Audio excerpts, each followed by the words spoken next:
about mobility and our need to own vehicles. Again, you're more in retail and in beverage, and even in the category of shelter, residential homes. Anyone know what that is? That picture? Some people might know.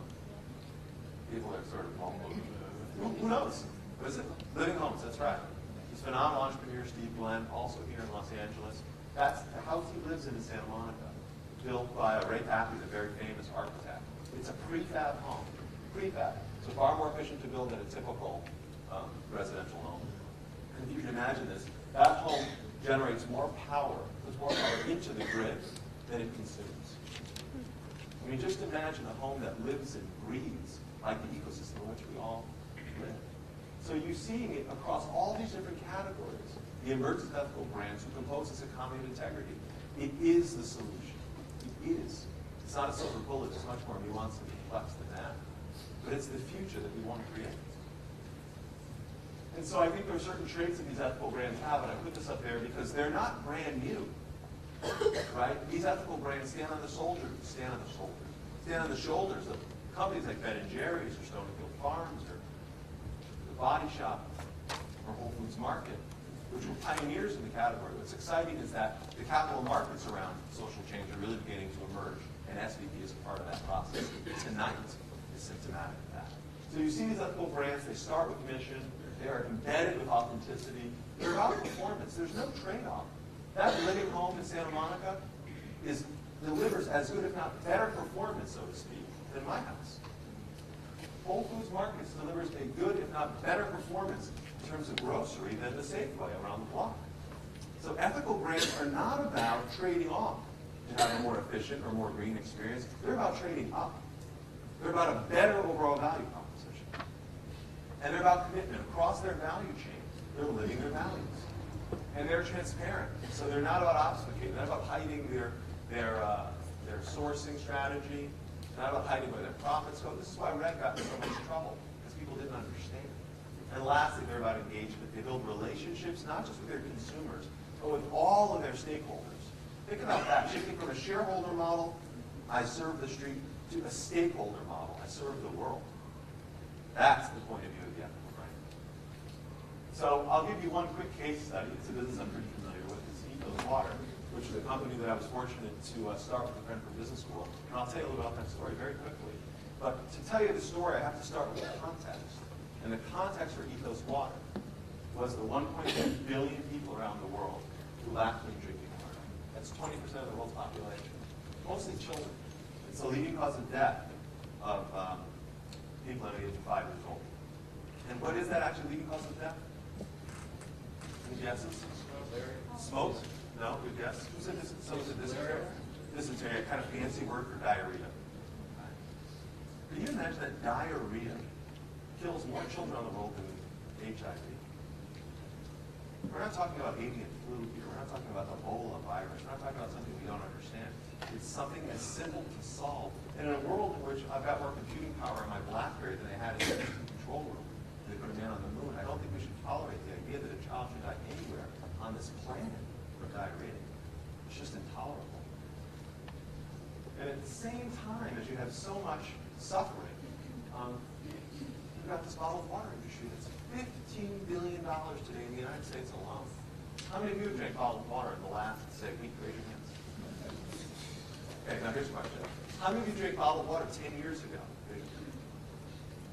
Look around, right? Maybe someone drank Evian at the U.S. Open or Perrier at a fancy restaurant. But this industry didn't really exist in a meaningful way.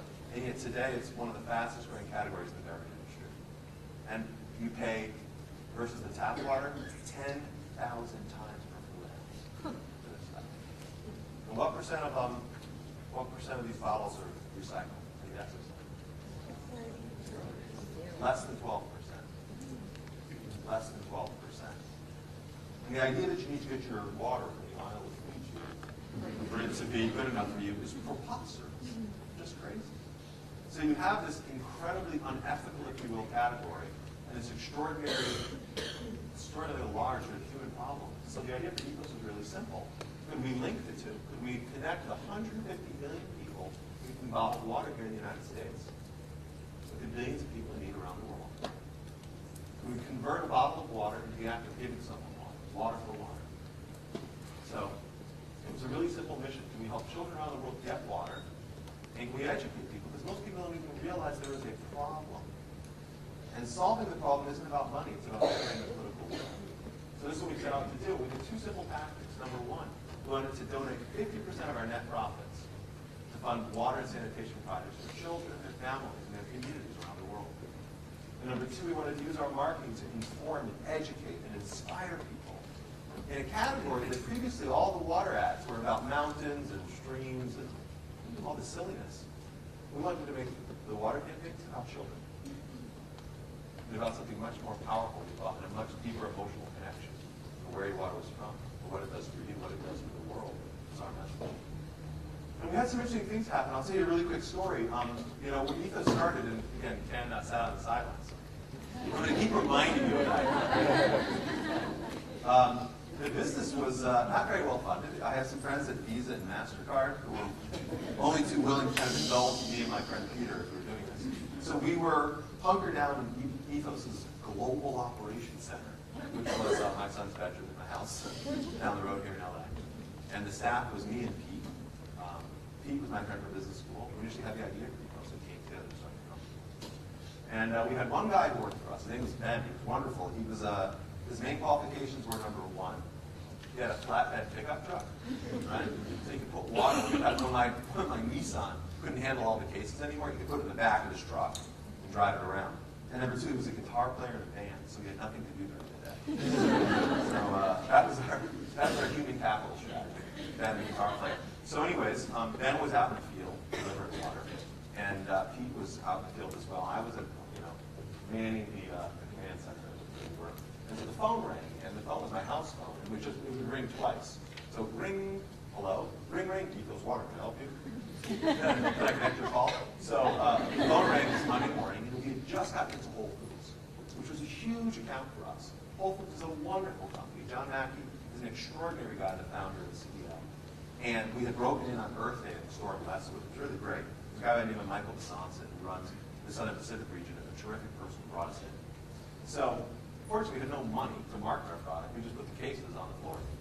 And I got this call one morning, phone ring, Ethos Water, can I help you? This guy said, hey, my name is John from Whole Foods, wherever. I'd like to get the Ethos barrel for my store. I said, you want the Ethos barrel? Now, oftentimes the beverage industry uses barrels to market your product. But of course, we didn't have any money and very little product. So I said, well, thank you very much. I'll have some for the marketing department. Listen, when you put your phone number on the back of a bottle, you know, guys are crazy calls. Literally, like within an hour, the phone rang again, ring, Ethos Water, can I help you? And this guy, whatever his name was, like Roy. Hi, my name is Roy. I'm at the Whole Foods in Thousand Oaks. All you probably know is water. Right? He said, I want to get the Ethos barrel for my store. Two calls within an hour. You know something is going on, right? So I'm like, well, this is actually Jonathan. I'm one of the founders of the company. We don't have any barrels. I let down my voice. He says, actually, I know you do. I've seen it. I'm like, okay, where have you seen this barrel? He's like, I saw a picture of it at the Whole Foods in Redondo Beach. No, very far. Okay, so something's going on. He said, I'll get right back. I hang up the phone. I call her down on the beach. And I said, Jonathan, what's up with the barrel? Well, every Whole Foods. Any of you have worked at Whole Foods before? Nobody? Every Whole Foods has a sign maker in the back who just makes signs for the store. So at this store, the team members at Whole Foods were so inspired by our business model, they went to our website, got all these graphics, they took an old 7-Up barrel,